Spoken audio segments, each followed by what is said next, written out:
श्राद्ध में दान और पिंडदान का महत्व बता रहे हैं परम पूज्य संत श्री आसाराम जी बापू। भारतीय सनातन हिंदू शास्त्रों के अनुसार श्राद्ध के अंत में दान देते समय हाथ में काले तिल, जौ और कुश के साथ पानी लेकर ब्राह्मण को दान देना चाहिए ताकि उसका शुभ फल पितरों तक पहुंच सके, नहीं तो असुर लोग हिस्सा ले जाते हैं।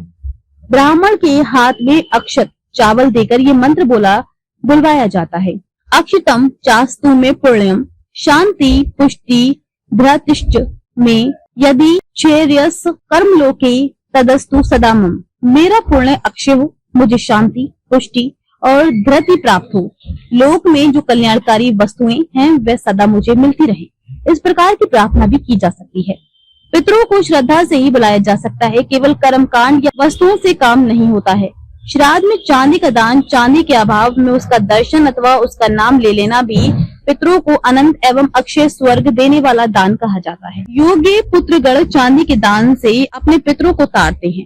काले मृग चर्म का सानिध्य दर्शन अथवा दान राक्षसों का विनाश करने वाला एवं ब्रह्म तेज का वर्धक है। सुवर्ण निर्मित, चांदी निर्मित, ताम्र निर्मित वस्तु, दोहित्र, तिल, वस्त्र, कुश का तृण, नेपाल का कंबल, अन्य पवित्र वस्तुएं एवं मन वचन कर्म का योग, ये सब श्राद्ध में पवित्र वस्तुएं कही गई हैं। श्राद्ध काल में ब्राह्मणों को अन्न देने में यदि कोई समर्थ ना हो तो ब्राह्मणों को वन्य, कंदमूल, फल, जंगली शाक एवं थोड़ी सी दक्षिणा ही दे दे। यदि इतना करने में भी कोई समर्थ ना हो तो किसी भी द्विज श्रेष्ठ को प्रणाम करके एक मुट्ठी काले तिल दी अथवा पितरों के निमित्त पृथ्वी पर भक्ति एवं नम्रता पूर्वक 7-8 तिलों से युक्त जलांजलि दे देवे। यदि इसका भी अभाव हो तो कहीं न कहीं से एक दिन का घास लाकर प्रति और श्रद्धा पूर्वक पितरों के उद्देश्य से गौ को खिलाए। इन सभी वस्तुओं का अभाव होने पर वन में जाकर अपना कक्ष मूल बगल सूर्य को दिखाता हुआ उच्च स्वर से ये कहे, न मे स्ति वित्तम न धनम न चान्यच्छ्राद्यस्य योग्यम स्वपितृ नोतस्मि तृप्यन्तु भक्त्या पितरो मयतु भुजो ततो वर्तमनि मारुतस्य। मेरे पास श्राद्ध क्रम के योग्य न धन संपत्ति है न कोई अन्य सामग्री, अतः मैं अपने पितरों को प्रणाम करता हूँ, वे मेरी भक्ति से ही तृप्ति लाभ करें। मैंने अपने दोनों बाहें आकाश में उठा रखी हैं। कहने का तात्पर्य ये है कि पितरों के कल्याणार्थ श्राद्ध के दिनों में श्राद्ध अवश्य करना चाहिए। पितरों को जो श्रद्धा में प्रसाद मिलता है उससे वे तृप्त होते हैं। हमारे जो संबंधी देव हो गए हैं, जिनको दूसरा शरीर नहीं मिला है, वे पितृलोक में अथवा इधर उधर विचरण करते हैं, उनके लिए पिंडदान किया जाता है।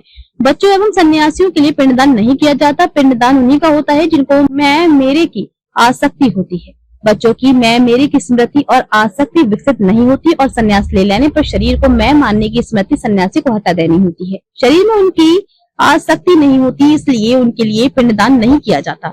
श्राद्ध में बाह्य रूप से जो चावल का पिंड बनाया जाता है केवल उतना ही ब्राह्म कर्मकांड नहीं है, वरना पिंडदान के पीछे तात्विक ज्ञान भी छुपा है। जो शरीर में नहीं रहे हैं पिंड में है, उनका 9 तत्वों का पिंड रहता है, 4 अंतःकरण और 5 ज्ञानेंद्रियां।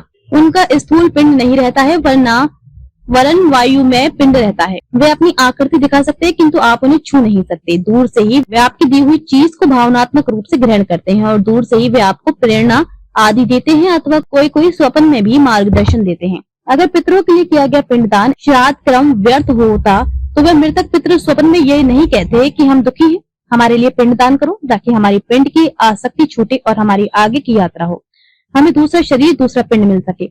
श्राद्ध इसलिए किया जाता है कि पितृ मंत्र एवं श्रद्धा पूर्वक किए गए श्राद्ध की वस्तुओं को भावनात्मक रूप से लेते हैं और वे तृप्त भी होते हैं। खबर को शेयर फॉरवर्ड कर पूरे विश्व में पहुंचाकर विश्व गुरु भारत में सहयोगी बनकर बिना वर्दी के सैनिकों की तरह आप भी अपना कर्तव्य निभाइए। देश और दुनिया की ताजा और विशेष खबरों के लिए देखते रहिए सैनिक गर्जना न्यूज चैनल। नमस्कार।